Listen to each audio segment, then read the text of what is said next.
kita nggak bisa praktek di suatu tempat, makanya saya inisiatif buat videonya, tata cara melipatnya, biar bisa langsung kita lihat. Karena kalau saya berdiri di sini kadang-kadang yang belakang nggak nampak juga. Kalau kita praktek pun yang belakang nggak nampak. Jadi menurut yang video tadi Bu, maka kembali ke sini. Nah, ada 5, saya ulangi lagi. Kain 1, 2, 3 untuk dasar, 4 gamis, 5 sarung, cawat, dan sorban, ya kan? Kemudian cara penyusunannya, kain 1, 2, dan 3 itu tetap di bawah Bu para dasar, sebagaimana video tadi. Untuk posisi talinya ini deh Bu. Tali yang kita perlukan kan hanya 1, 2, 3, 4, 5, 6, 7 meter. Sedangkan kan tali kita ambil dari sini, dari ujung-ujungnya. Kalau ini kita ambil 2, 2, 2, 2, 2 kan 10 meter. Nggak masalah Bu, nanti untuk kain kepala sama kain lutut, sama tali yang kaki itu ukuran 2 meter pun nggak apa-apa, tapi dilipat 2. Nah, biar nggak panjang kali. Kan untuk atas kepala kita hanya butuh 1 meter, nggak panjang kali. Untuk lengan biasanya 2 meter, ini Bu lengan. Biasanya 2 meter. Kalau orang yang gemuk dikit mungkin 2,5 meter. Dicampur pun disambung talinya nggak apa-apa. Pinggang 2 meter, lutut dan kaki masing-masing 1 meter. Ini tidak wajib ukurannya menyesuaikan. Maka kita pastikan dulu jenazah besarnya berapa, tingginya bagaimana, jadi biar kita bisa siapkan. Ya Bu ya. Jadi kita Bu menyiapkan kain kafannya kan juga bisa di rumah orang lain, nggak harus di rumah duka. Sudah kita siapkan kain kafannya, baru kita bawa ke rumah duka. Baik, selanjutnya apa tadi Bu? Sebelum nanti kita ke sini tanya jawab, saya lanjut aja nanti ke sini dulu, ke sesi memandikan jenazah. Baik. Setelah kain kafan selesai Bu, barulah jenazah boleh kita mandikan. Selamat datang Prof. Ya, terima kasih banyak Prof. Ya.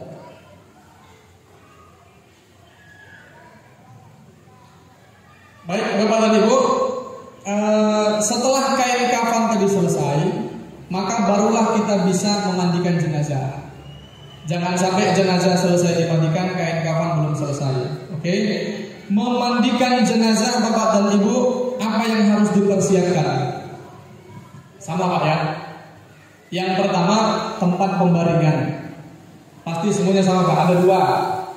Ada yang pakai meja kayak alas bank, ada yang pakai hanya bangku. Kalau meja kan seperti ini. Kalau dia pakai meja Bapak Ibu seperti di rumah sakit, seperti mana di masjid, itu pastikan bagian kakinya lebih pendek. Kenapa? Karena ketika kita mandikan jenazah, airnya harus jatuh ke sini. Dan bagian ujungnya ada bolongan. Gitu Pak ya, biasa di SDM ada bolongan, biar langsung airnya terbuang. Jangan salah Pak Bu.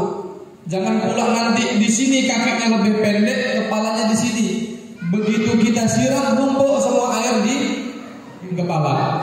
Itu kalau kita pakai rasbah atau pakai meja. Ada juga yang pakai bangku. Kalau pakai bangku Bapak Ibu berarti harus ada yang mangku. Yang mangku siapa Pak? Keluarga. Kalau keluarganya sudah habis semuanya, ya yang lain lah, yang mahramnya. Jangan sampai ada orang lain yang meninggal laki-laki, yang mangku perempuan tapi bukan mahramnya. Kebalikannya, yang meninggal perempuan, yang mangku laki-laki tapi bukan mahramnya. Nah, sebenarnya ini dan ini juga sama-sama perlu orang. Karena bila jenazah sulit juga mengurus jenazah sendirian, harus ada asisten yang ngawani. Nah, karena ini mandikan jenazah Bu, maka yang paling penting adalah setelah tempatnya air. Airnya air mutlak Pak, ya kan? Yang biasa kita pakai air mutlak, berarti air yang belum pernah dicampur dengan apapun. Sekurang-kurangnya 2 tempat, 2 ember atau 2 tong. Kenapa 2? Sebenarnya 1 cukup kalau tongnya besar, cuma kita menjaga-jaga. Kita tidak tahu bagaimana kondisi jenazah ketika diurus. Mana tahu ada keluar kotoran yang gak habis-habis, ada darah yang gak habis-habis, maka kita butuh air. Mendingan airnya berlebih Bapak Ibu daripada kurang. Kalau kurang repot, ya kan? Air mutlak 2 tong. Kemudian air sabun. Berarti air yang dicampur sabun, sabunnya bebas Bapak Ibu. Tapi ini pasti jawabannya semua sepakat. Bapak biasa mandikan jenazah pakai sabun apa, Pak? Ibu? Sama. Saya pun juga pakai sabun batangan cap telepon biasanya. Boleh Bu pakai sabun yang lain? Boleh. Karena saya pernah diprotes Pak ketika ngurus jenazah. Almarhum ini anaknya dokter perempuan. Jadi waktu saya mandikan pakai sabun batang, tak kesian kali ayah pakai sabun batang dimandikan. Ibu ada sabun yang lain? Ada. Keluarlah dia bawa sabun yang lain. Saya pakaikan aja. Nggak saya protes ibu tuh, biar saja. Karena emang dia dalam kondisi sedih, dalam kondisi yang lagi berduka. Ngapain ya kita protes? Tapi setelah itu selesai semuanya, baru saya jumpai keluarganya. Pak, mohon maaf. Tadi waktu saya mandikan jenazah, anak beliau nanya sama saya, sedikit marah. Ustaz, kenapa ayah dimandikan pakai sabun telepon? Cuman saya jelaskan di situ. Khawatir nanti malah jadi perdebatan. Tidak boleh Bapak Ibu kita berdebat depan jenazah. Bagaimana caranya? Biarkan saja. Jadi Ustaz, Pak, saya mandikan jenazah pakai sabun batang. Alasannya satu, sabun batang ini lebih cepat membersihkan badan. Tunggu ya. Baju aja yang di sininya hitam-hitam hilang. Nah, sabun batang lebih cepat membersihkan pakai apa? Badan. Yang kedua, sabun batang ini lebih cepat hilang licinnya. Kalau sabun sekarang Bapak Ibu pakai sabun cair itu, kita gosok-gosok pakai air pun masih kayak nampak licin. Cuma kalau sabun batang tadi lebih cepat hilang licinnya. Yang ketiga, sabun batang tidak berbau. Karena nanti mau kita siram lagi pakai air kapur baru, pakai air jeruk purut. Kalau di awal sudah kita mandikan pakai sabun Lux, pakai Lifebuoy, nanti jeruk purutnya nggak kecium aromanya. Saya pernah gitu. Jadi nggak terasa aroma jeruk purutnya. Padahal yang menyegarkan itu di akhir tadi nanti aroma jeruk purut. Ya, jadi sabunnya bebas Bapak dan Ibu. Jadi pakai air sabun. Jadi sabunnya biasa ada dua. Satu sabun cair yang dicampur ke dalam air. Satu lagi sabunnya masih sabun batang. Nah, ini saya praktekkan pakai sabun ini. Ini sabun apa Bu? Sabun hotel biasanya ya. Pakai ini pun bisa. Jadi sabun cair yang dicampur sama air dan sabun batang. Sabun batang itu untuk apa? Biasanya Bu, sabun batang biasanya ini kan ada sarung tangan untuk mandikan jenazah. Sabun batang itu saya pakai untuk saya pegang, tapi nggak saya pegang gini. Kalau saya pegang gini, ketika saya ngelap jenazah ada kemungkinan jatuh. Kalau jatuh ke lantai udah nggak enak diambil lagi. Tapi sabun batangnya saya taruh di dalam. Nah, jadi ketika ini kecampur air, saya remas-remas gini, keluar busanya sambil ngelap. Dan meskipun sabunnya jatuh dari tangan, dia nggak jatuh ke bawah. Nah, jadi kalau biasa ibu-ibu tuh lagi buat air sabun di kamar mandi, kan biasa pakai sabun batang. Itu Bu, biasanya saya minta sedikit, potong dulu sedikit. Nah, itu untuk saya pegang di tangan. Nah, itulah tadi yang saya masukkan ke dalam sarung tangan. Jadi saya pun enak kan, remas-remas keluar busanya tinggal kelap. Jadi dia gak jatuh. Karena kalau tadi sabun udah jatuh, kalau kamar mandinya keramik masih enak diambil. Kalau kamar mandinya lantai bersih nggak dipakai. Yang kita khawatirkan dimandikan di terasnya tanah. Sabunnya jatuh kena tanah, udah nggak layak lagi diambil untuk jenazah. Maka mendingan kita pakai sarung tangan, taruh di dalam. Itu air sabun, ya. Sabunnya bebas. Kalau ibu jualan sabun, pakai sabun yang ibu jual pun nggak apa-apa. Sabun sunlight pun bisa. Itulah kira-kira. Jadi sabunnya bebas. Karena guna sabun tadi untuk apa Pak? Untuk melicinkan aja Pak ya kan, biar enak. Karena kan jenazah sensitif Bu. Kita ginikan dikit bisa koyak kulitnya. Tapi kalau sabun lebih licin ya. Jadi air sabun, kemudian air kapur barus. Kapur barusnya ada kapur barus yang petak, ada kapur barus yang untuk pakaian. Tapi air kapur barusnya ditumbuk dulu. Nanti yang kita mandikan kepada jenazah yang sudah kita saring. Boleh pakai saringan teh, tapi lebih enak kita pakai saringan kain kafannya langsung. Jadi serbuk-serbuknya nggak jatuh. Biasanya dicampur apa kalau kapur barus? Daun bidara ya, daun bidara. Kalau ada pakai, kalau nggak ada nggak apa-apa. Jadi tidak ada yang wajib. Intinya Bu, dari semua ini Bapak Ibu, yang wajib cuma ini Pak. Apa? Air. Karena memandikan jenazah, intinya jenazah bersih. Namanya mandi, pakai air. Bisa nggak Pak jenazah ditayamumkan? Bisa Pak ya. Yang meninggal perempuan. Bila perempuan nggak ada, keluarga yang perempuan nggak ada, yang lain nggak ada, cuma ada laki-laki, maka jenazah tidak usah dimandikan, ditayamumkan saja. Yang meninggal laki-laki, bila laki-laki nggak ada, keluarga laki-laki nggak ada, laki-laki yang lain semuanya nggak ada, lagi perang semuanya, tayamumkan aja. Nggak boleh laki-laki mandikan perempuan, perempuan mandikan laki-laki kecuali mahramnya. Suami boleh mandikan istri, istri boleh mandikan suami, ayah boleh mandikan anak perempuan, ibu boleh mandikan anak laki-laki. Bapak-bapak boleh mandikan istri tetangga kan? Kecuali istri tetangga adik kandungnya. Nah, ibu-ibu nggak boleh mandikan suami tetangga, kecuali suami tetangga itu suami kita juga. Mana tahu bapak ini istrinya 3, 1, 2, 3 rumah dia semuanya. Ya kan? Kok yang mandikan perempuan 3? Iya Pak, kami istrinya semua. Oh boleh. Ya kan? Tapi kan kalau misalnya ibu yang bilang, kok yang mandikan laki-laki semuanya? Oh ya Pak, ini suaminya semua. Gak ada. Gak bisa. Jadi boleh mandikan lawan jenis kalau dia ada hubungan mahramnya. Kalau nggak ada, nggak boleh mandikan jenazah ditayamumkan. Tempat pembaringan air wudu, air sabun, air kapur barus, dan air jeruk purut. Air jeruk purut Bu, bukan air jeruk nipis. Apalagi jeruk lemon. Kalau jeruk lemon untuk bilal jenazahnya aja. Selimuti. Jeruk purut dipotong, diperas airnya. Kadang-kadang ketika diperas masih ada bekas-bekas itu, biji-bijinya apa semuanya, makanya kita saring dulu. Nah, itulah nanti Bapak dan Ibu gunanya air ini ada 2. Kalau sudah kita bersihkan pakai air sabun, air kapur barus, air jeruk purut, masih ada sisa-sisa di sini kapur barus, jeruk purutnya, kita siram pakai airnya lagi nanti. Air jeruk purut, kemudian korek kuping. Korek kuping yang dicampur sama air sabun. Oh nggak dapat saya. Korek kupingnya dicampur pakai air sabun. Jadi air sabunnya kita taruh dalam tempat air sabun.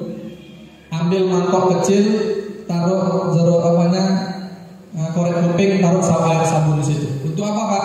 Untuk bersihkan semua lubang yang ada di jenazah. Lubang mata, lubang kuping, lubang hidung, gigi.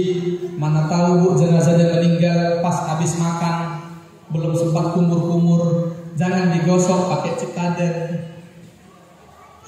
Bau jengkol mulutnya. Iya, jangan digosok pakai cikaden, pakai katambat tadi, korek kuping. Tapi nggak perlu pakai kumur-kumur Bu ya kan? Dia kayak gini, dikumur-kumurin. Kalau memang harus merengkan kepalanya sedikit. Nah, jadi lubang korek kuping tadi lah untuk bersihkan semua lubang-lubangnya. Selanjutnya kain panjang untuk basahan. Ini jenazah Bapak Ibu. Ketika dia disemayamkan, bajunya dibuka, dia pakai kain panjang. Nanti dimandikan pun tidak boleh dibuka auratnya. Kalau laki-laki berarti bolehlah dari mulai pusat sampai ke lutut. Kalau perempuan berarti paling nggak kayak dadanya aja lah. Jangan sampai terbuka auratnya. Kalaupun memang harus dilihat, yang paling boleh lihat hanya bilalnya saja. Nggak boleh dibuka semuanya, habis itu dihilang nggak boleh. Jadi misalnya ada yang harus dibersihkan oleh bilal, paling nggak bilalnya aja lah yang buka gini sedikit, sambil gelap-gelap, sambil cebok-cebok misalnya. Jangan dibuka semuanya. Jadi kain panjang kita perlu minimal 2. Yang pertama untuk pas dia disemayamkan, ini juga dipakai untuk dia dimandikan nanti. Setelah ini basah, kan kita handoin dulu. Habis handoin kita ganti lagi pakai kain panjang. Maka ada kain panjang untuk basahan, ada kain panjang yang kering, ada handuknya, kemudian cawat. Cawat tadi apa Bu? Ya. Jadi Bapak dan Ibu, seluruh kain kafan kita letakkan di tempat mengkafankan jenazah. Usahakan ini kita bawa ke tempat memandikan jenazah. Kalau kamar mandinya memungkinkan, Bu. Cuman kalau kamar mandinya kecil segini, enggak lah. Kalau kamar mandinya kecil, enggak muat, ya berarti pakai cawatnya di tempat mengkafankan jenazah. Kenapa ini penting di tempat mandikan jenazah, Bu? Setelah jenazah dimandikan bersih, kita kasih handuk, lap lagi semuanya, kasih kain panjang. Ini apa namanya? Gacok lah, gitulah kira-kira. Kan? Sebelum jenazah kita bawa ke tempat mengkafankan jenazah, mana tahu lubangnya masih terus keluar air, keluar kotoran. Mohon maaf kalau dia lever itu sering keluar cairan warna kuning, nggak habis-habis. Mau ditunggu habis sampai sore, Pak, Bu, nggak habis-habis. Maka ambil kapas tadi, ambil kapas kira-kira sedikit, kasih air, masukkan ke dalam lubangnya. Nah, ini pun gunanya sebelum nanti jenazah dibawa ke tempat mengkafankan jenazah, cawat ini kita lapis pakai kapas untuk bisa nutupin bagian kemaluan daripada si jenazah. Seandainya jenazah kita bawa dari tempat kamar mandi ke tempat mengkafankan jenazah, kalaupun kotorannya atau air seninya keluar, tidak kena ke kain kafan, tapi nyangkut di kapas dan di cawatnya tadi. Karena saya pernah kejadian, Bu, kapan nggak sampai kotoran yang di luar. Bapak ini meninggalnya karena operasi jantung. Operasi jantung itu di sini ada infus, ya kan? Ditempel biasa pakai stiker. Nah, sama saya cabut lah pas mau mandikan jenazah, saya cabut. Udah bersih jenazahnya, udah bersih, udah pakai handuk, udah pakai kain, angkat. Rupanya yang ngangkat, yang bagian badan lebih dikit orangnya daripada bagian kaki. Jadi waktu dia diangkat itu kaki badannya agak ke bawah dikit gini. Akhirnya dari sini mengucur lagi darahnya semuanya. Nah, itulah tadi gunanya kita bawa kapas ke kamar mandi. Ambil kapas, saya tutup gini kapas, sudah lap lagi. Karena kalau misalnya mau kita ulangi lagi udah gak mungkin lagi, ya kan? Jadi itulah, Bu, tadi gunanya kita bawa kapas, apalagi cawat tadi. Karena yang lebih sering keluar itu biasanya kotorannya atau air seninya itu sering keluar. Jadi untuk antisipasi. Selanjutnya apa tadi, Bu, yang dirahmati Allah Subhanahu wa taala? Nah, ini dia syarat mandikan jenazah. Mayat adalah seorang muslim. Kalau non muslim tidak wajib dimandikan jenazahnya. Kemudian didapati tubuhnya walaupun hanya sebagian.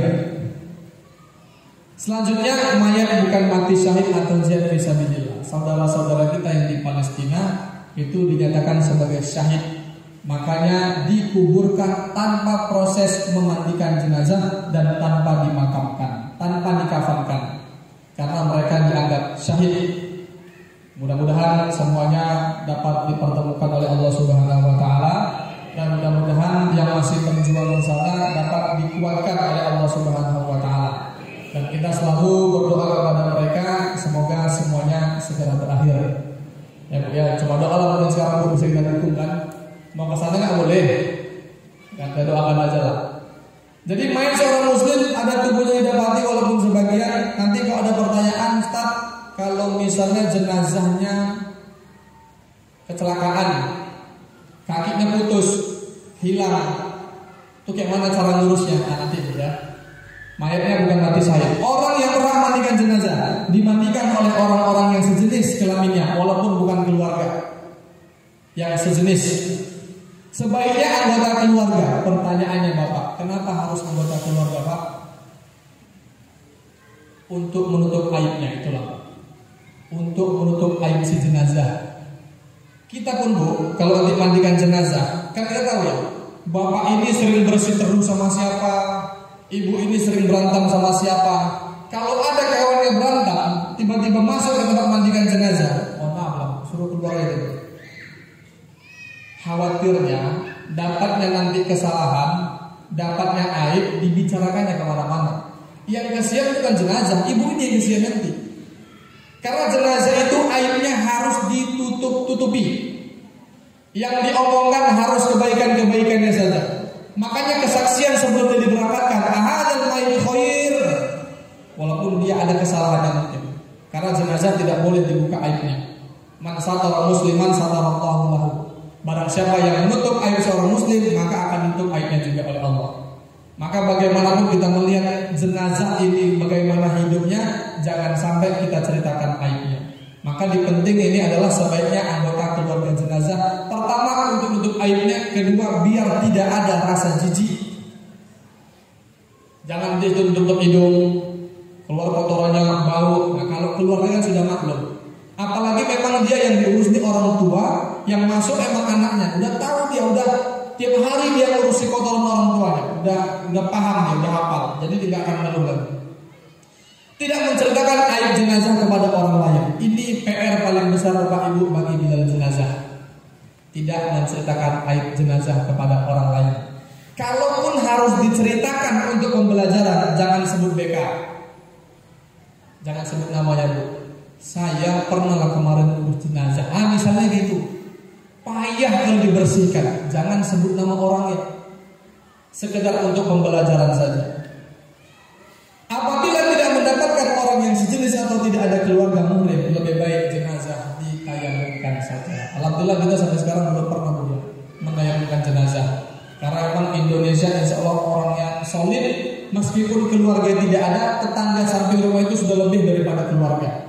Keluarga kita jauh, bahkan samping rumah tetangga itu lebih keluarga daripada keluarga kita sendiri.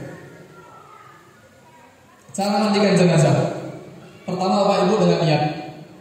Ataupun boleh dengan tidak niat.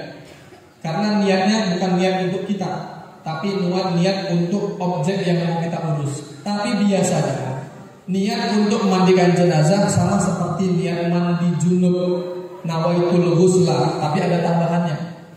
Nawaitul ghusla ada yang lihadal mayit untuk laki-laki, untuk perempuan lihadil mayitah. Tapi untuk umum mau laki-laki mau perempuan lihadil janazah. Ya Pak, sama-sama. Nawaitul ghusla lihadil janazati lillahi ta'ala. Saya berniat mensucikan jenazah ini lillahi ta'ala. Dah. Selanjutnya, nah tadi masalah air tadi sudah semua Bu ya. Ini kita kembali ke sini. Oke. Nah, biasanya sebelum saya mandikan jenazah, saya minta keluarganya masuk. Kalau misalnya ada keluarganya Bu, ya kan? Yang mampu udah semuanya, masih ada keluarganya, silakan masuk. Kenapa? Karena keluarganya kita minta untuk berpartisipasi, setidaknya membersihkan jenazah untuk yang terakhir kali. Maka setelah keluarga masuk, baru kita arahkan. Nggak pun mereka ikut untuk semuanya, paling nggak di awal saja. Lihat saya bagaimana cara saya mandikan ayah kalian. Itulah saya bilang. Kita ambil air mutlak tadi, dah. Kita basuh bagian kanan terlebih dahulu. Ini kanan ya. Kanan bacaannya yang disiram bukan jenazah Bu. Gak boleh ini. Bangun tidur ya. Pelan-pelan lah. Ambil airnya dari pundak. Bismillahirrahmanirrahim. Itu bagian kanan. Bagian kiri ambil lagi airnya. Bismillahirrahmanirrahim. Ambil lagi baru tengahnya. Bismillahirrahmanirrahim. Barulah kalau keluarganya mau ikut mandikan jenazah itu dulu. Mana istrinya? Saya Ustaz. Ayo. Bismillahirrahmanirrahim. Bismillahirrahmanirrahim. Bismillahirrahmanirrahim. Dulu ada yang saya mandikan anaknya 8. Anak-anaknya saya suruh masuk. Tapi kuat fisiknya. Mana istrinya? Mama nggak kuat saat asik bisa saja. Nggak usah masuk. Nanti kita yang repot, kita mau ngurus jenazah kok malah ngurus yang bisa pingsan. Bisa buat Bu ikut nengok sampai dimandikan, kuat Ustaz, boleh ikut. Yang kemarin 8 tuh 8 saya suruh ikut. Bismillahirrahmanirrahim. Bismillahirrahmanirrahim. Bismillahirrahmanirrahim. Oke Bu, apa tadi Bu sebelah kanan? Bismillahirrahmanirrahim. Sebelah kiri Pak. Bagian tengah. Oke. Bismillahirrahmanirrahim. Bismillahirrahmanirrahim. Bismillahirrahmanirrahim. Setelah selesai semuanya keluarganya ikut, barulah kita izin. Izin Bapak Ibu, saya lanjutkan untuk memandikan jenazah. Barulah kita mandikan dari awal sampai akhir. Setelah dia basah, maka proses mandikan pertama kali kita minta untuk yang mampu. Kalau memang ada yang mampu, atau yang seperti ini, kita minta ada orang yang mengangkat bahunya sedikit. Diangkat bahunya dikit, kalau bisa direnggangkan kakinya, direnggangkan. Kalau nggak bisa, nggak masalah. Untuk mengeluarkan kotorannya. Makanya kita butuh orang lain, Pak. Kita yang musuk perutnya, orang lain yang nyiram. Jangan sampai ada kotoran yang misalnya tergantung di sinilah yang lengket, siram terus, siram. Biar tidak terasa bau. Sebenarnya Bapak dan Ibu, ini untuk yang terakhir ini. Kapur baru sama jeruk purut. Tapi kalau ketika kita mengeluarkan kotoran si jenazah, mohon maaf, bau kali misalnya. Karena beliau kan sakit perut meninggal. 3 hari gak BAB, kotorannya ngendap tapi makan terus. Nah itulah ketika udah keluar siram pakai air. Kalau masih bau kali, mau gak mau harus siram pakai air terus. Sama jeruk purut. Jadi jeruk purut tidak harus terakhir. Kalau emang harus di awal gak masalah. Jadi tadi setelah kita siram pakai air mutlak, angkat dikit badannya, kusuk perutnya.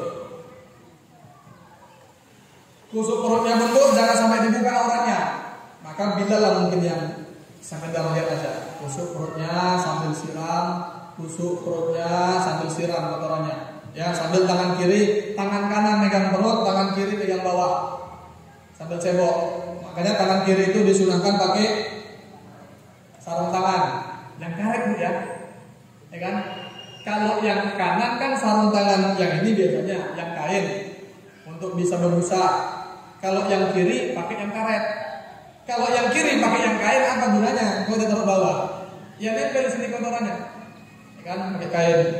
Kalau memang nggak ada, ya kalaupun memang harus pakai tangan kosong juga, nanti dibersihkan lagi. Pastikan kuku kita bersih, kuku kita pendek. Tangan kanan tusuk perut, tangan kiri sambil cebok. Siram terus. Kalau keluar kotorannya, dikusuk terus, nggak habis kotoran Ustaz. Lama kali Ustaz nggak habis kotorannya. Bismillahirrahmanirrahim. Ambil kapas tadi, kasih air dikit, masukkan. Udah. Karena bakalan menghabiskan waktu, menghabiskan tenaga, habiskan semuanya nanti. Tutup aja. Yang penting kita sudah usaha. Tapi ada juga Bapak Ibu jenazah yang diginikan nggak keluar kotorannya. Makanya saya biasanya sebelum mandikan saya tanya dulu, Bapak hari ini udah mandi? Kalau orang tua biasanya kan, udah mandi. Biasa mandi BAB dulu, biasanya BAB dulu. Berarti ini pasti keluarnya dikit atau nggak keluar sama sekali. Karena saya juga pernah ngurus jenazah, waktu saya pencet nggak keluar, belum saya tanya habis itu sama anaknya. Bapak ada kakak? Enggak, Bapak hari ini puasa. Jadi si almarhum sahur, habis sahur sholat subuh ke kamar mandi, buang air, pas habis mandi golek nggak bangun lagi. Berarti ini sudah bersih isi perutnya, dia puasa, dia udah buang air, dia udah mandi. Itulah enak ngurus jenazah tadi. Dia lagi puasa, habis sahur, sholat subuh mandi udah pati. Biasanya Bapak pas pagi itu langsung BAB. Ini kok hangat ya? Gak apa-apa ini kan? Hangat tiba-tiba ya, bisa deh. Oh panas. Saya kira ini kok hangat ini, ya kan? Jadi Bapak Ibu, tadi malam saya mimpi 2 kali. Gak tahu apa kalau saya pikir bagaimana, saya mimpi 2 kali. Saya ngurus jenazah, cuma gak sempurna saya ngurusnya. Sampai terbangun 2 kali saya. Udah dibersihkan, habis itu kayak belum sempurna. Bangun saya, dibangun tidur lagi. Tidur gitu lagi. Jadi sampai akhirnya itu jenazah ini dibawa, harus saya pakai tanduk, dibawa pakai mobil pickup. Cuma saya nggak tahu dibawa kemana pakai mobil pickup ini. Saya mimpinya kayak gini ya. Apa mungkin ada yang pernah saya urus gak bersih, nggak tahu lah ya. Atau mungkin langsung tahu saya, alhamdulillah ini saya rajin. Jangan-jangan saya tanya aja sebagai bisik-bisik agak jelas kan. Udah istighfar, saya tahu mudah-mudahan yang selama ini ada mungkin yang pernah saya urus mungkin gak sempurna, diampuni sama Allah. Kadang-kadang kita gitu Bu, kita ketika ngurus jenazah nggak selamanya kita dalam kondisi sehat, betul Pak? Kita sakit Pak, tolong Ustaz, nggak ada yang ngurusin Ustaz. Udahlah, Bismillah, kita urus juga. Kadang-kadang di sini belum selesai, di sana kita diurus 1 kali 3 kali. Gimana mau maksimal? Kecuali emang urusan kita cuma ngurus jenazah. Kadang-kadang enggak. Saya pagi ngajar, siang ngajar, ada yang lain lagi, terus ada yang meninggal lagi. Jadi kemana-mana pikirannya. Jadi sebelum ngurus jenazah ta'awuz, setelah ngurus jenazah ta'awuz. Alhamdulillah dari syaitanirrajim. Oke, lanjut Bu. Tadi kita keluar kotorannya, kalau keluar alhamdulillah masih bersih. Kalau nggak keluar berarti jangan dipaksakan. Bisa saja ini memang tidak ada kotoran di perutnya. Selesai perutnya selesai, barulah kita siram pakai air apa Bu? Sabun. Air bersih, air mutlak sudah, kemudian pakai kita keluarkan kotorannya yang di perut, baru pakai air sabun. Guna air sabun tadi Bu untuk melicinkan saja. Sama untuk membersihkan bekas-bekas kotoran. Siram pakai air sabun. Nah, kita minta tolong sama yang mampu tadi. Kalau dia yang di bagian kepala, minta tolong bersihkan kepalanya. Yang di perut minta tolong bersihkan pusarnya. Yang di kaki minta tolong bersihkan jari-jari kakinya. Apalagi kalau memang ada anaknya banyak, wah, kamu bersihkan kaki. Kadang-kadang saya sambil cerita. Kaki inilah dulu yang dipakai ayahmu itu untuk cari nafkah. Jalan kaki dia berkilo-kilometer, ini kakinya. Baru ini kau lihat kan, ya bersihkan. Bersihkan tangannya, anaknya saya bilang. Tangan inilah dulu yang kau masih kecil itu yang membelai kepalamu, tangan ini dia. Inilah dulu yang pernah nyuapin kau waktu kecil, inilah dulu tangan yang sering-sering nafkah. Bersihkan. Itu kok gede gitu kan, bersihkannya itu ikhlas kali dia.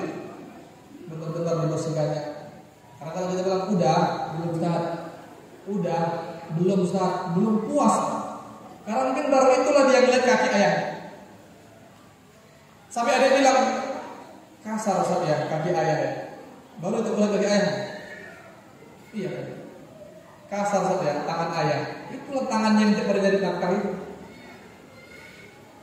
Kenapa tadi di awal kita bilang harus orang keluarganya? Karena lebih terasa memandikan jenazah ketika itu adalah keluarganya. Nggak bakal salah-salah.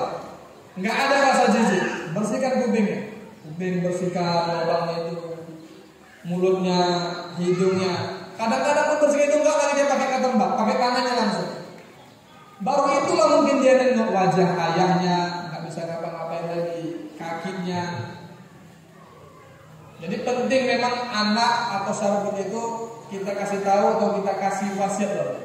Nanti kalau meninggal ayah sama mama, enggak pun kau pandai cara ngurus jenazah, masuk ke kamar mandi, kau bantu bila untuk ngurus jenazah, masuk ke dalam kubur. Karena lebih terasa ketika yang ngurus itu di dalam kuburnya apa semuanya. Oke.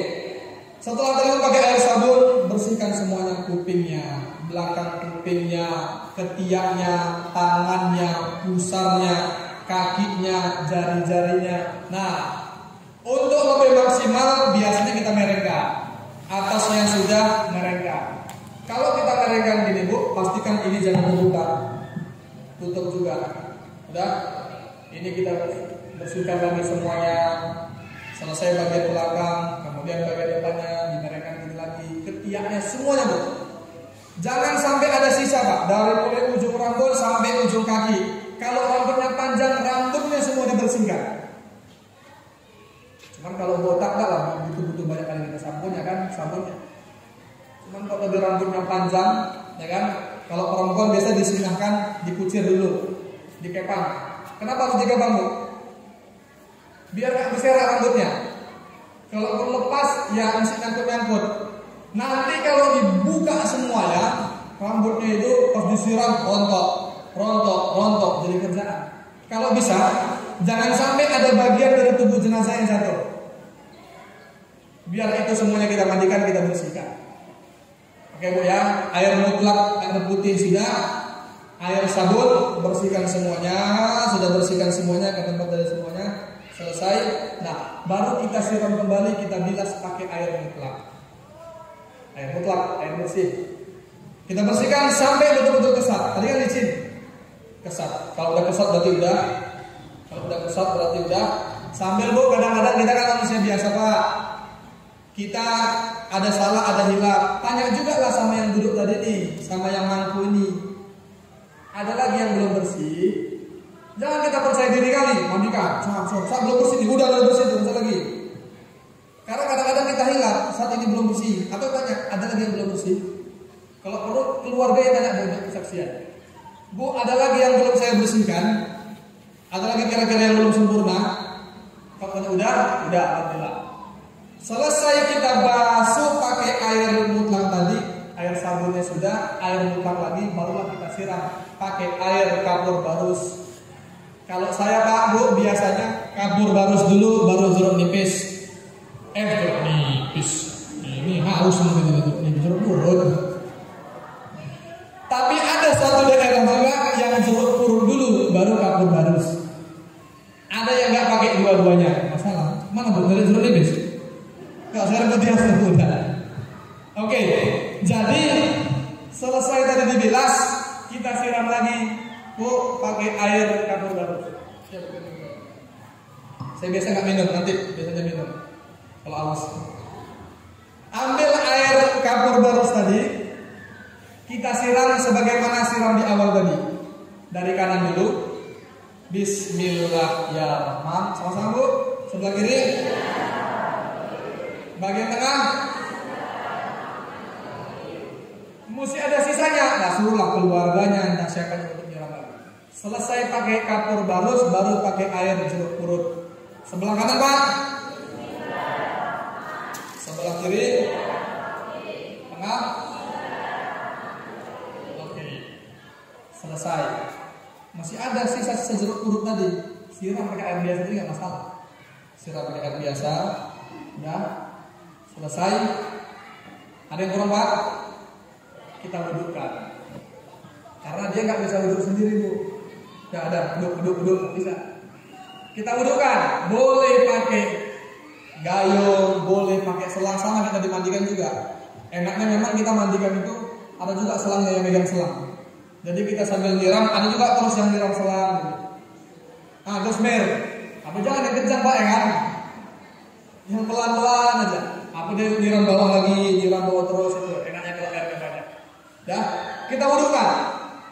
Niat wudhunya sama seperti niat kita wudhu Pak Bu, cuma ditambahin. Kalau kita kan nawaitul wudu'a li raf'il hadas, tambahin. Nawaitul wudu'a li hadhil janazah lillahi ta'ala. Kalau tadi pertama nawaitul ghusla li hadhil janazah lillahi ta'ala, wudhunya nawaitul wudu'a li hadhil janazah lillahi ta'ala. Basuh wajahnya. Ya, 3 kali juga. Tangan kanan, tangan kiri, rambut, kuping, kaki, nggak usah pakai kumur-kumur. Dan nggak usah masukin air ke dalam hidungnya, yang wajib saja. Selesai jenazah dimandikan, dia mesti pakai kain basah. Karena dia mesti pakai kain basah, kita anduk Ibu. Menghandoinya, kain basahnya jangan dibuka Bapak Ibu. Karena nggak boleh Pak buka aurat jenazah. Kita khawatir kita digituan juga. Lap dulu, yang bisa dilap kepala, dah, kaki misalnya udah, kok handuknya di luar. Ini udah. Tutup handuknya ke bagian aurat jenazah. Ini kan handuk kecil ya kan? Tutup, dah. Setelah ditutup, barulah kain basah tadi dia tarik. Jangan kain basah ditarik baru pakai anduk. Jangan sampai aurat terbuka. Tutup, pakai anduk, tarik kain basahnya. Dah, ini dari kain basah. Lap lagi, udah bersih semuanya.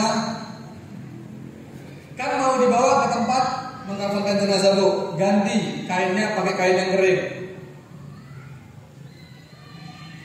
Karena dia mesti pakai anduk, ganti pakai kain yang kering, tutup semuanya, baru anduknya diambil. Nah, jadi jenazah, aurat jenazah tidak terbuka. Ambil, baru lalu kita siapkan tadi Cawat, bapak paling semangat bilang cawat.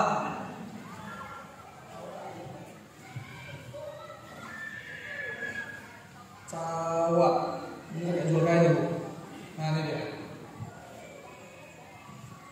Cawat ini bapak ibu kita lapis pakai kapas, ya kan? Ini kan nggak bisa sendiri.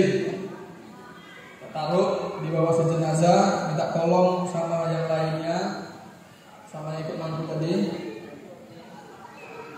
Taruh dari bawah dulu, taruh di bagian kemaluan atau pas di tengahnya itu kapas, baru kita masukkan cawatnya tadi, kita ikat. Nah, jadi ini pengaman agar nanti dia dibawa ke tempat mengkafankan jenazah tidak terbuka-buka. Oke Bapak Ibu, baik. Jadi agak kembali dulu ke awal. Meskipun yang pertama adalah memandikan jenazah, yang kita siapkan kain kafan dulu. Selesai kain kafan, baru kita mandikan jenazah. Ini urutan kain kafan. Selesai jenazah dimandikan, baru kita bisa bawa ke tempat mengkafankan jenazahnya. Jadi karena tadi dia ini sudah pakai cawat, ya kan? Sudah pakai cawat, kemudian diletakkan di atas kain kafan. Yang kadang-kadang kain kafan itu dikasih juga kapas. Kapasnya kita pakai kapas yang gini bu ya. Kapas apa namanya bu? Yang kayak model kain dia, bukan kapas yang untuk orang sakit. Nah, kapas yang lebar dia. Tapi kapas ini bumbu tidak wajib. Guna kapas sebenarnya untuk biar jenazah itu nampak terasa lembut ketika dipegang. Mau dipegang, rupanya siku, sini kaki, terasa di badan si jenazah. Cuma kalau kita kasih kapas bawahnya, kasih kapas atasnya, itu pas jenazah dipeluk enak dia. Nggak terasa nampak, terasa langsung badan jenazah tadi. Oke, jadi itu guna kapasnya. Ada juga ditambahi pakai serbuk. Serbuknya ada serbuk gaharu, ada serbuk apa namanya bu? Cendana, ya kan? Gaharu sama cendana. Itu pun tidak wajib pak. Inti dari memandikan jenazah adalah jenazahnya bersih. Pakai sabunnya sabun apa terserah. Mau pakai doa tadi sunnah, nggak masalah. Pakai niat boleh, nggak pakai niat nggak masalah. Ada air sabun boleh, ada jeruk purut boleh, ada kata barus boleh, nggak ada pun nggak masalah. Yang penting mandikannya pakai air. Inti mengkafankan jenazah, auratnya tertutup. Ada kain kafan, alhamdulillah, selembar, 2 lembar, 3 lembar, 7 lembar, alhamdulillah. Adanya 3 lembar boleh, nggak ada kain kafan, pakai kain yang lain. Tapi itu tadi bu resikonya. Kalau pakai kain yang lain khawatir jadi pembicaraan. Itu pak sebenarnya kita hindari. Karena tadi inti dari ngurus jenazah tadi ini dia. Nah, tidak menceritakan aib jenazah kepada orang lain. Dia dikafankan pakai air, pakai ini pun jadi aib. Padahal boleh. Gitu Bapak Ibu yang dirahmati Allah Subhanahu wa taala. Jadi sebenarnya dua tadi agak repot, memandikan dan mengkafankan. Untuk mensolatkan kayaknya ibu-ibu jarang. Tapi harus tahu juga, bapak-bapak biasanya yang sering. Siapapun bapak-bapak ketika didorong untuk jadi imam, kayaknya siap. Tapi untuk mandikan jenazah, kadang-kadang nggak siap. Nah, kalau untuk sholat, insya Allah banyak yang sepakat. Nah, hukum sholat jenazah apa itu? Namanya sholatnya fardu kifayah pak ya kan? Berarti hukumnya pun fardu kifayah. Fardu kifayah berarti bapak ibu kenapa dibilang ini amal yang mulia kata Umi tadi? Karena satu orang yang mengerjakan, satu kelompok terlepas dari dosa. Jadi Pak Kades bersyukur Pak kalau memang di daerahnya ada bidan jenazah, berarti dia sudah dapat membebaskan satu kampung dari dosa. Saya dapat informasi bu dari orang tua saya. Bilal di Medan itu 25.000 orang. Orang semua tuh bu 25.000. Itu hadirnya lengkap nanti 3 hari sebelum lebaran ke kantor tua, kantor kemenang. Ngapain bu? Nah itu dia. Berarti kalau 25.000 orang itu tiap kecamatan. Kadang-kadang tiap kelurahan, tiap dusun itu banyak itu. Tapi nanti ketika ada yang meninggal, kok bisa jemput bilal tempat lain? Tempat kami nggak ada bilalnya. Lah, terus yang kemarin ngambil paket lebaran 3 hari sebelum lebaran itu siapa? Kan dia datang bawa kartu, bahwasanya dia sebagai bilal, berarti dia bilal. Tanda itu Kak. Ada sekali lagi. Apalagi sekarang tuh ada maghrib mengaji, ada bilal, ya kan? Dari semua ini yang saya tahu, yang paling besar dapatnya bilal. Per 6 bulan sekali. Walaupun tugasnya lebih berat, tiap 3 bulan harus laporan. Jadi kadang-kadang pelatihan ini Bapak Ibu, itulah uniknya pelatihan fardhu kifayah ini. Kita kalau pelatihan montir, betuli mobil, pulang ke rumah kita bisa betuli mobil langsung. Di luar kita latihan masak, pulang ke rumah bisa langsung masak. Cuman kalau pelatihan fardhu kifayah jenazah, sekarang kita paham, nggak tahu kapan kita mau praktek. Kan nggak bisa kita bilang, cocok nih, habis ini praktek nih, yuk ada yang mati. Nah, itu yang buat kita kadang-kadang nggak bisa Pak. Hari ini praktek, seminggu, 2 minggu, sebulan, nggak ada yang meninggal di daerah kita. Sekali meninggal banyak, yang meninggal bila pula. Nah, bingung. Makanya Pak paling nggak sedaerah jangan satu, ya kan? Istri saya sudah saya ajak untuk ikut praktek, bahkan sudah tahu caranya. Kenapa? Saya bilang, nanti Bunda yang urus, jangan orang lain. Nah, Ibu juga Bu, kalau bapaknya belum ikut di sini, kasih tahu Bu. Bapak kalau misalnya ibunya belum ikut di sini, kasih tahu. Paling nggak di rumah aja latihan. Nanti gini cara urus saya. Kenapa? Biar nggak nangis saja. Kenapa mama nangis ketika suaminya meninggal? Karena nggak tahu cara uruskan kapan. Kalau kemarin almarhum Buya saya memang Umi saya nangis, cuman sambil nyiapin semuanya. Ayo sini, Umi ajarin kalian bagaimana cara usul kain kapan. Dah, ketika kami kemarin mana bukan tadi gambarnya. Nah, ketika ayah saya kemarin meninggal, Umi saya di sini posisinya. Dia yang berdiri mimpin kami. Padahal dia dalam kondisi yang paling sedih mungkin. Udah, duduk kalian semua di sini. Biar Umi kasih tahu. Sambil nangis juga. Nah, kalau kita nggak ngerti caranya itu udah biasa nangis saja Bapak. Nah, jadi mudah-mudahan Bapak Ibu nanti ini bisa diaplikasikan selanjutnya. Ini untuk sholat jenazah. Ada hukumnya wajib kalau dia muslim. Ada dia yang tak perlu disolatkan. Bahkan ada ulama yang bilang hukumnya haram, tak boleh disolatkan. Kenapa? Kalau dia syahid. Nah, kalau dia syahid udah gak perlu disolatkan. Udah nyampe nya itu. Yang ketiga khilaful aula. Khilaful aula berarti mubah. Mubah itu dia kalau misalnya ada Tuhan diulangi. Ada kadang-kadang sholat itu di rumah disolatkan, di masjid disolatkan lagi. Hukumnya boleh. Banyak Pak ya kan?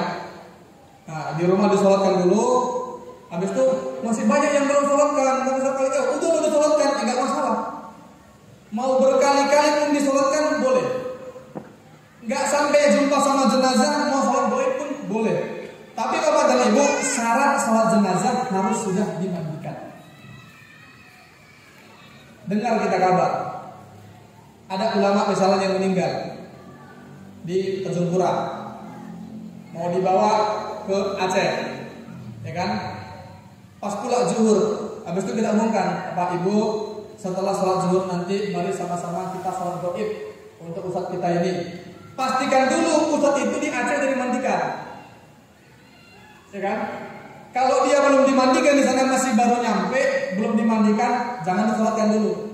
Karena syarat sholat jenazah dia sudah dimandikan. Nah, kalau sudah dipastikan dia sudah dimandikan, apa sudah dikuburkan, baru boleh sholat jenazah. Oke, Bapak dan Ibu. Nah, niatnya usolli ala hadil jenazah, hampir sama sebentar. Kalau tadi kan nawaitul ghusla ala hadil jenazah. Kalau ini usolli, kalau laki-laki ala hadal mayit, kalau perempuan ala hadil mayitah. Cuman kalau yang umum mau laki-laki mau perempuan usolli ala hadil jenazah. Karena jenazah dia untuk umum, mau laki-laki mau perempuan. Usolli ala hadal mayit arba'a takbiratin, bukan arba'a raka'atin. Arba'a takbiratin fardhu kifayati. Kalau imaman lillahi ta'ala, makmuman lillahi ta'ala.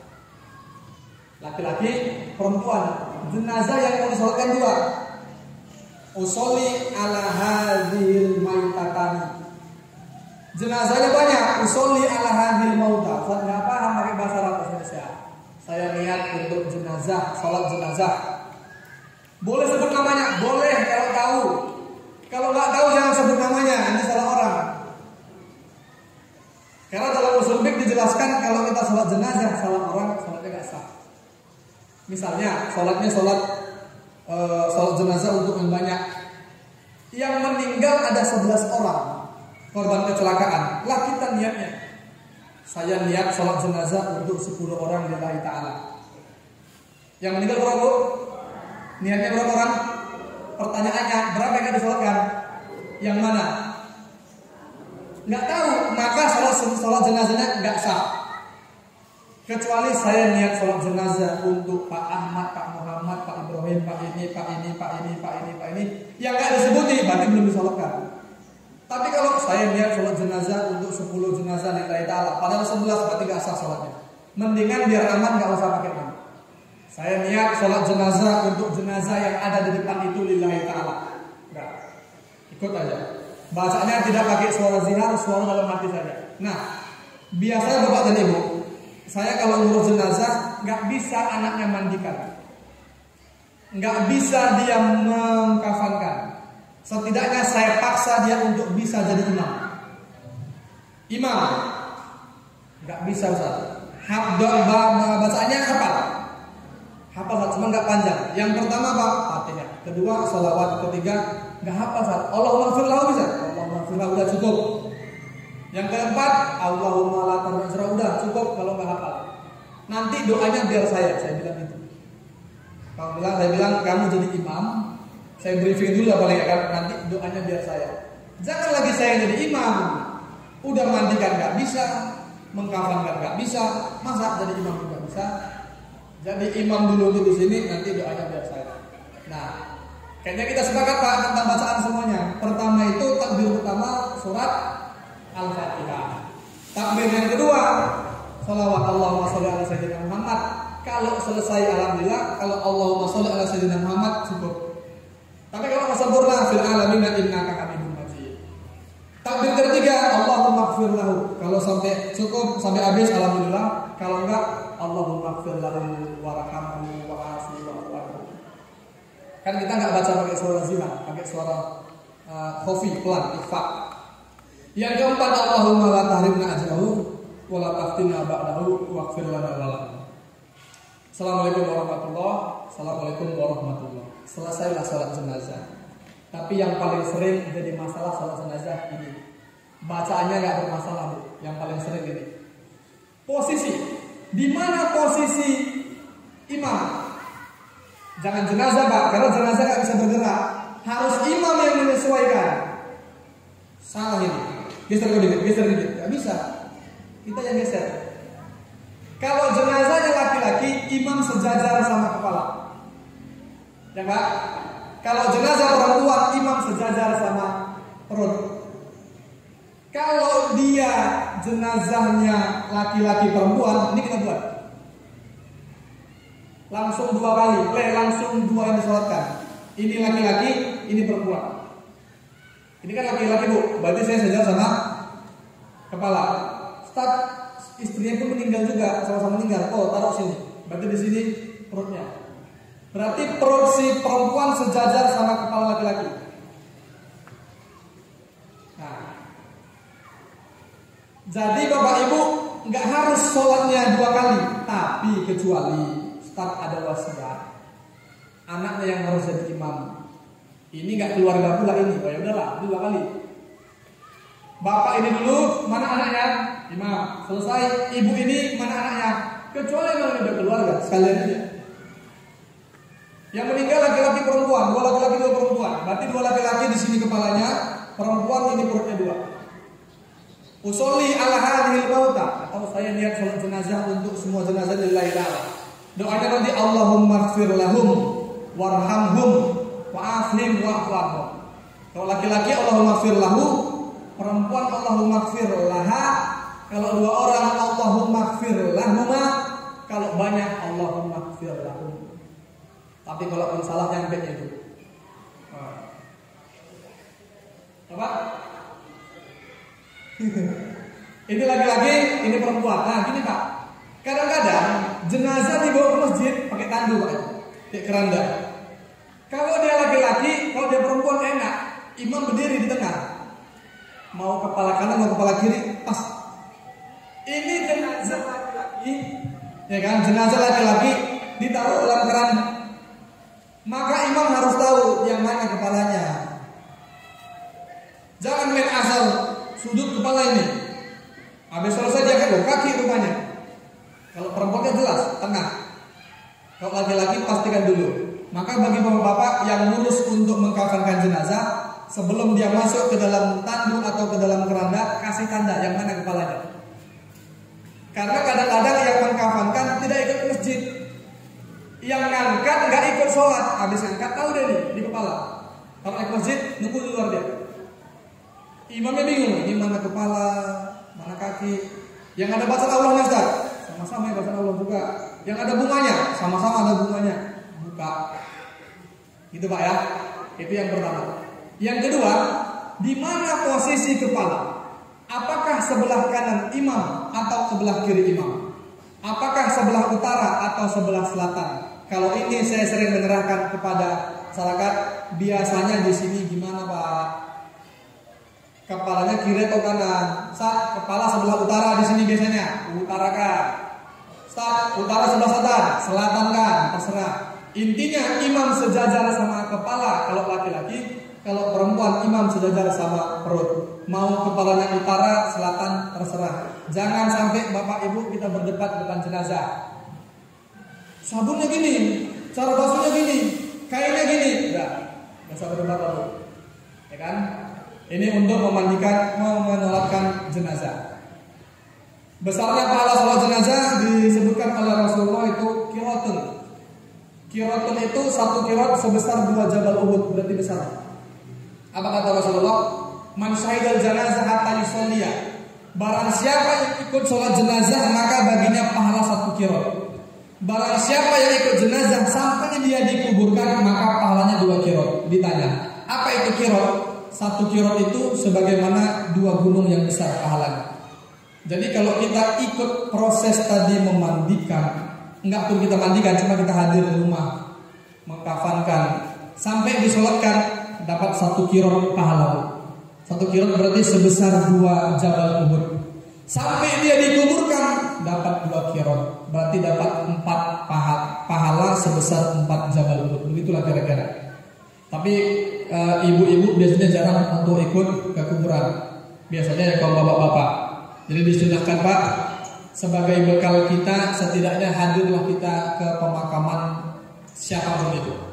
Kalau nggak bisa sampai semuanya, paling nggak sampai dia disolatkan. Ini ada satu quote sedikit Bapak Ibu. Quote-nya bagaimana? Marilah kita sholat jenazah di belakang imam. Marilah kita sholat di belakang imam sebelum kita kan di depan imam. Ada Bapak Ibu orang nggak pernah ke masjid. Sekali ke masjid, safnya paling depan. Tapi nggak jadi sholat Pak, disolatkan. Tiap sholat, safnya paling belakang terus. Sekali yang di depan, bukan sholat, tapi disolatkan. Ya, mudah-mudahan jadi pelajaran bagi kita. Soalnya Bapak dan Ibu tentang menguburkan jenazah. Menguburkan biasanya yang sering kalau bapak-bapak. Nah, bercepat-cepatlah membawa jenazah. Kan jarang Pak ya, bawa jenazah pelan-pelan. Biasanya kan cepat. Selama ini kita lihat orang bawa jenazah cepat-cepat, kenapa? Karena ada hadisnya. Kata Rasulullah, asri'u bil janazah. Bersegeralah kalian membawa jenazah. Fa in kanat asolihatan qarrabtumuhum ilal khairi. Kalau jenazahnya jenazah baik, kalian akan lebih mempercepatkannya untuk kebaikan. Dia gini Pak, saya sering bilang seperti ini. Ada ayah ngomong sama anaknya, nanti Bang, kalau abang ranking 1, abang ayah belikan hadiah. Kira-kira Pak, setelah dia pulang sekolah ranking 1, siapa yang mau disuruh terlebih dahulu? Ayahnya. Kenapa Pak? Ya, ranking 1 biar dapat. Kita Bapak Ibu dijanjikan sama Allah, kalau kalian soleh dapat kebaikan. Maka itu kesolehan itu baru kita rasakan ketika sakaratul maut.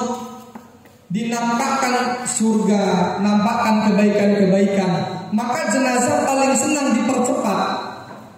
Kata jenazah, ini kata Rasulullah, fa in kana sholihatan qarabtumuhu ma'al khairi wa in kana ghairu zalika. Setidaknya kalau jenazah yang kau bawa itu jenazah yang buruk, jangan lama-lama di pundakmu. Kalau jenazah baik, cepat dia biar dapat kebaikan. Kalau jenazahnya orang gak soleh, jangan lama-lama di pundak. Cepat, kata Rasulullah. Makanya bawa jenazah itu disunahkan kita cepat, jangan lambat-lambat. Tapi gak lari juga. Nah, dan ternyata di hadis Rasulullah juga, jenazah itu ketika dia dibawa oleh orang yang memikulnya, dia akan berkata, pertama, apa katanya? Idza wudi'at al-janazah fahtamalha ar-rijal ala anaqin. Ketika jenazah dibawa, diletakkan di atas pundak orang-orang yang membawanya. Fa in kanat sholihatan qalas li ahli wa in kanat sholihatan qadimuni. Kalau jenazahnya orang baik, ia akan berkata, qadimuni, ayo cepat, segerakan, jangan lama-lama. Maka kalau kita merasa jenazah ini jenazah baik, bapak dan ibu, cepat urusnya. Karena dia pengen kali ngelapor sama Allah, dia adalah orang yang soleh. Jangan dilambat-lambatkan. Ada yang mau ditunggu. Kalau lagi udah, langsung segera. Meninggal pagi, zuhur nikah, meninggal zuhur asar nikah, meninggal asar sebelum maghrib nikah. Kalau memang nggak ada yang perlu ditunggu. Kalau dia orang baik, dia akan bilang qadimuni, ayo segera. Tapi kalau jenazahnya orang tidak baik, dia akan bilang, ya wailah, aina yadhhabuna biha. Ini mau kemana ini? Mau kemana kalian ini? Gitu. Mau kemana ini? Pulangkan, karena dia takut ketemu sama Tuhan. Mudah-mudahan kita termasuk golongan orang-orang yang ketika nanti dibawa ke dalam kuburan, kita akan berkata, qadimuni. Segerakan. Ini terkait liang lahat bapak dan ibu. Selama ini kita tahu namanya liang lahat. Bapak-bapak khususnya yang sering ke kuburan dimasukkan ke dalam liang lahat. Tapi pada dasarnya sebenarnya ada dua macam lubang. Yang pertama namanya lahat, yang kedua namanya syak. Lahat itu yang lubangnya di pinggir, itu baru namanya lahat. Tapi kalau di Sumatera Utara rata-rata nggak pakai yang lahat, pakai syak. Syak itu pak udah dibolongin, tengahnya dikasih. Jadi syak itu papannya rata. Kalau lahat papannya mereng. Mana yang lebih afdal? Jadi Allah dua an yahfiru ma yasaul mayit min asmal janibil qabri min jihatil qiblah. Nah, lahat ini sama seperti di Madinah. Kenapa kok di Madinah bisa buat liang lahat? Karena di Madinah tanahnya keras. Ini pak, lahat tanahnya keras. Dilobangi pun pinggirnya nggak jatuh tanahnya. Tapi di Mekah pakai syak karena Mekah tanahnya tanah lembek. Jadi sebenarnya mau pakai liang lahat, mau pakai liang syak, yang manapun boleh. Intinya dia dikuburkan. Lubangnya mau yang lahat, mau yang ini saya mau bahas sedikit perbedaan saja. Perbedaan antara liang lahat sama liang syak tadi. Baik. Selanjutnya ini cara memasukkan jenazah tergantung kebiasaan saja pak. Ada yang biasa kakinya dulu, ada yang kanannya dulu, kepalanya dulu, ada yang pakai azan, ada yang nggak pakai azan. Ya itu tergantung kebiasaan masing-masing. Oke, kemudian biasanya bapak ibu setelah jenazah dimakamkan itu ada bacaan talqin. Talqin tidak harus dihafal tapi dibaca. Saya pun hafal pak talqin. Tapi ketika nanti di kuburan saya baca.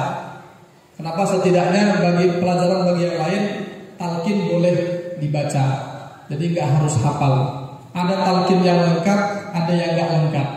Kalaupun misalnya kondisinya nggak memungkinkan untuk ditalqinkan lagi, udah gerimis, udah angin kencang kali kan, mau pakai doa-doa boleh bisa, masukkan Al-Fatihah. Doakan Allah maghfir lahu warhamhu wa'afi wa'fu anhu sudah. Karena semuanya sunnah, tidak ada yang wajib. Baik Bapak dan Ibu, inilah yang dapat saya sampaikan terkait tentang pembekalan fardu kifayah terhadap jenazah. Setelah ini kita buka sesi tanya jawab. Nanti yang bisa saya tanya, yang bisa saya jawab, saya jawab. Kalau nggak bisa nanti menjadi PR akan saya sampaikan di hari kemudian. Yang sampaikan di awal tadi, kita tidak cari perbedaannya Bapak Ibu, kita cari persamaannya. Kalau bedanya sudah pasti ada bedanya tergantung dengan kebiasaan masing-masing. Mungkin nanti kalau ada yang kurang saya tambahi dari pertanyaan Ibu sekalian. Maka sebelum itu saya akhiri dengan wabillahi taufiq wal hidayah, waridho wal inayah. Assalamualaikum warahmatullahi wabarakatuh.